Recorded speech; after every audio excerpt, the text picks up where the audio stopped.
looking into Trump's criminal trial. This is not an easy task. And how to protect the jury members.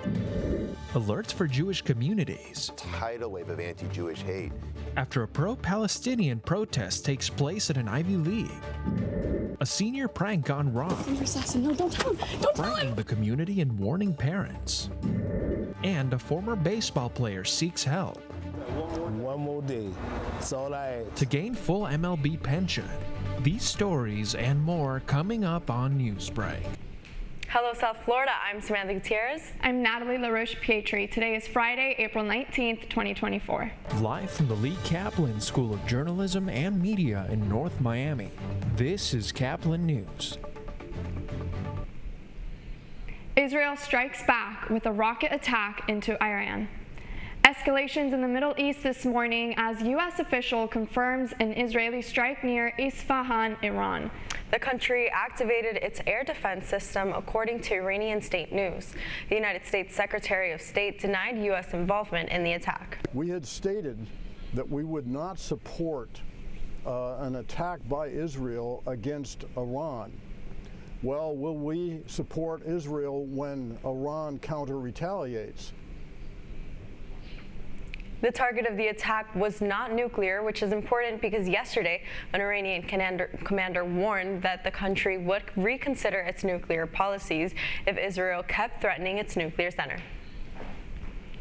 This morning, the FBI remains on high alert for threats across Jewish communities after the New York Police Department detained dozens of pro-Palestinian protesters at Columbia University.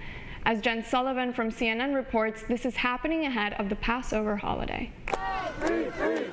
Pro-Palestinian protesters clashing with police outside Columbia University in New York Thursday. NYPD detaining more than 100 people on preliminary charges of criminal trespass, according to a law enforcement official. Wednesday, many of the pro-Palestinian protesters setting up tents and spending the night on this quad, a violation of the university's rules and policies. Columbia's president, Dr. Manu Shafiq, writing a letter to NYPD asking the department to help, quote, remove these individuals. The crowds growing larger as pro-Israel protesters joined in. All of this coming a day after President Dr. Shafiq testified in front of a congressional committee investigating Columbia's response to anti-Semitism on campus, something she's been criticized for. Does calling for the genocide of Jews violate Columbia's code of conduct? Yes, it does. Since Hamas attacked Israel on October 7th, the Anti-Defamation League says anti-Semitic incidents on college campuses have tripled. In 2023, assaults, harassment, and vandalism against Jews shot up 140% compared to 2022. We've seen a tsunami of anti-Semitism, just a tidal wave of anti-Jewish hate in recent years, and especially since 10/7. As Jewish communities get ready to celebrate Passover on Monday, the FBI is warning of possible threats. I want you to know that we at the FBI are closely tracking these very real threats that have your communities on edge, and we're actively hitting back at the perpetrators full force. In New York, I'm Jen Sullivan reporting. 12 jurors have been selected for Donald Trump's hush money trial in New York, but one has already been excused due to security concerns. Judge Juan Merchan exempted the juror because she was afraid her identity was going to be exposed. Experts say there's a risk that jurors can be scared away by harassment concerns. As a result, it's expected that Judge Merchan will seat many alternate jurors as backups. A man and a woman in the Florida Panhandle faced the felony charges this morning after being accused of taping 2 losing lottery tickets together to make a fake winning ticket. According to the Escambia County Sheriff, the couple took the fake ticket to a Florida lottery office in Pensacola on March 1st. After investigating, deputies arrested Kira Enders and Dakota Jones. Both face felony charges. Florida Governor Ron DeSantis expresses his support for a new bill in the Florida House of Representatives. Bill 913 would allow schools to open their doors to voluntary chaplains from a variety of faiths. With the parents' permission, the chaplains would provide prayer, counseling, and even operate religious programs for students. To exclude religious groups from campus, that is discrimination. But also imagine if you are an LGBT student or you're having a struggle with with depression or anything, and someone isn't trained to deal with that, and they're just Joe Chaplin who comes in there, that can do more harm than good.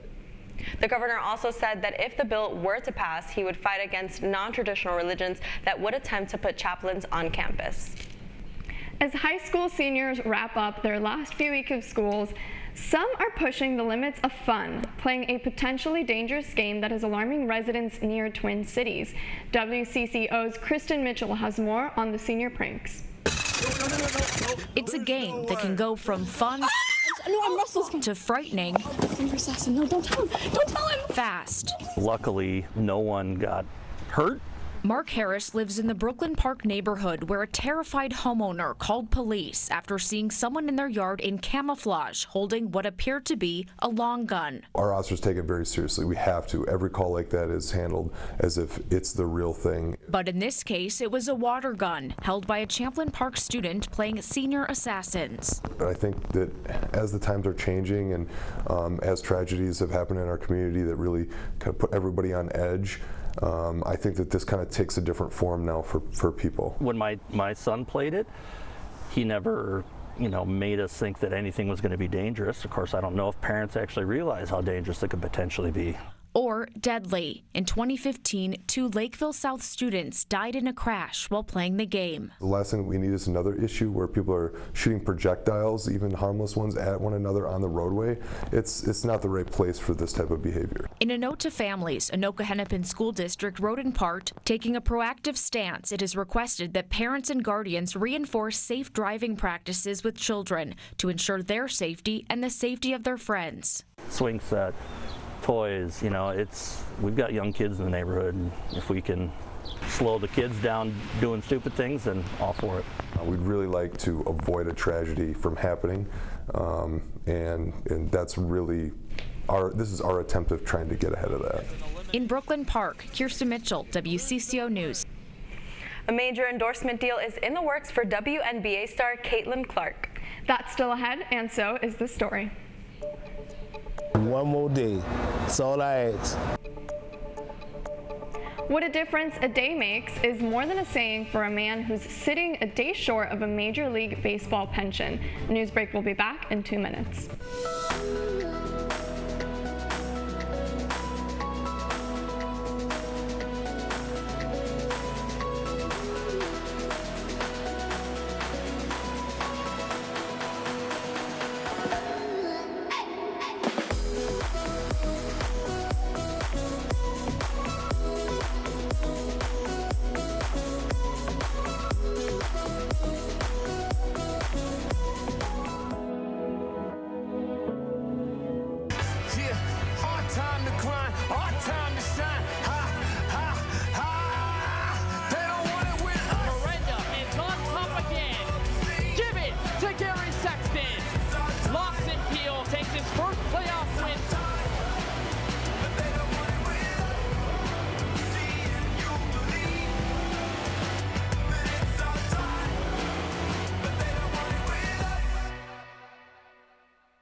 Radcliffe Art and Design Incubator is the velocity accompanying the fellow's rudder, as in a boat. Unless there is movement or action, the planned direction is of little consequence. We encourage the creative ideas into action, and from the experience of doing, we critically assess the feedback, adjust, and set out to rediscover the potentialities of an entrepreneurial mindset.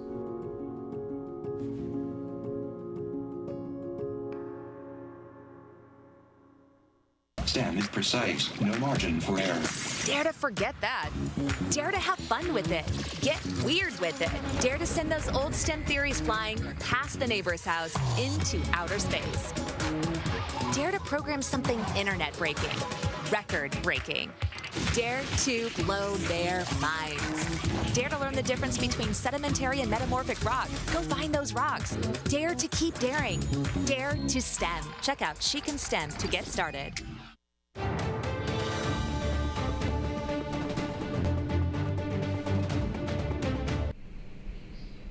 A former player decides to take a swing at earning an MLB pension. Gary Cooper, a former Atlanta Braves outfielder, missed out on a mandatory MLB pension by just 1 day. After that, Cooper was moved down to the minor leagues, never to return. But as WJCL's Frank Sulowski reports, an online petition now seeks to rectify that, Sam. One more day, just one more game. It'll be wonderful if I can get, to that point to get that, 1 day in. A day on a Major League Baseball roster is what 67-year-old Gary Cooper of Savannah is asking for from a team, from a sport he gave so much of his life to.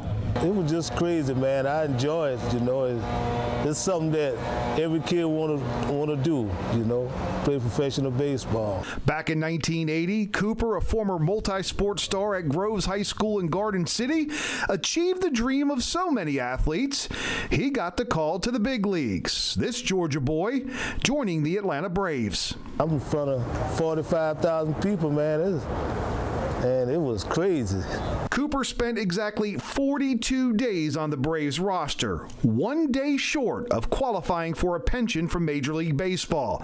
After playing in 21 games for Atlanta, mostly as a pinch runner and substitute outfielder, Cooper was sent back to the minor leagues, never to reach the sport's highest level again, never to reach that 43rd day needed to draw his pension. He's gone through life kind of harder than a lot of people, and a lot of people with the same struggle.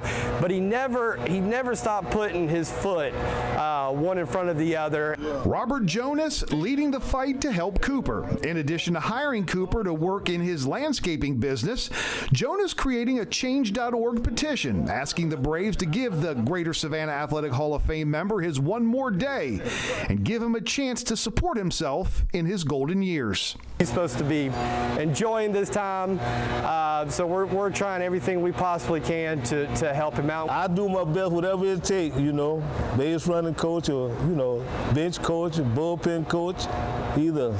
It's something just to get that day in. Just that one more day. That's all I ask. That was WJCL's Frank Sulowski reporting. It wouldn't be the first time this kind of request was granted. In 1968, the Braves signed pitcher Satchel Paige when in his 60s to the coaching staff to help him get his pension.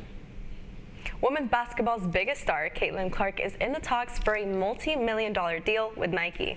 It has been a quiet week for Clark, as she recently was drafted first overall by the Indiana Fever in the WNBA draft. The deal with Nike is rumored to include a signature shoe, and she'll earn far more than the salary with the Fever. Clark has broken countless NCAA records, including the all-time basketball scoring record. You're watching Newsbreak. We're coming right back.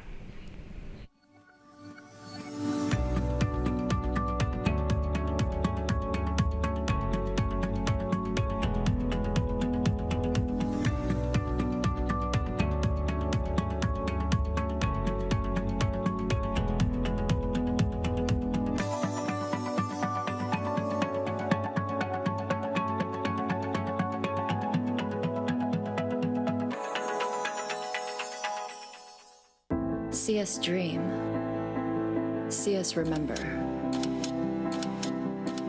See us protest. You matter. Your feelings matter. Your identity matters. Everything about who you are matters. See us fight back.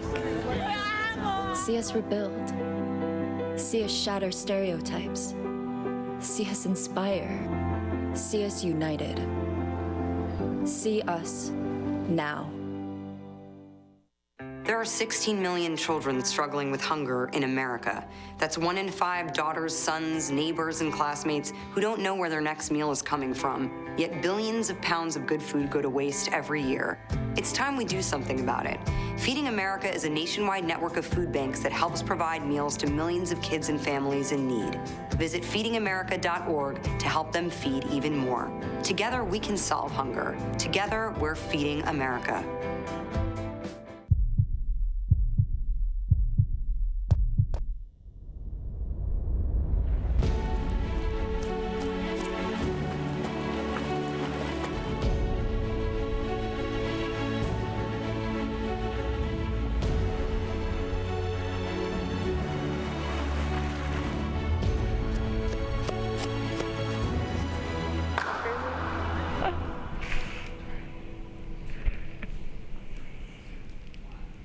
That's all the time we have for Newsbreak. I'm Natalie LaRoche-Petrie. I'm Samantha Gutierrez. Get more news anytime at caplinnews.fiu.edu.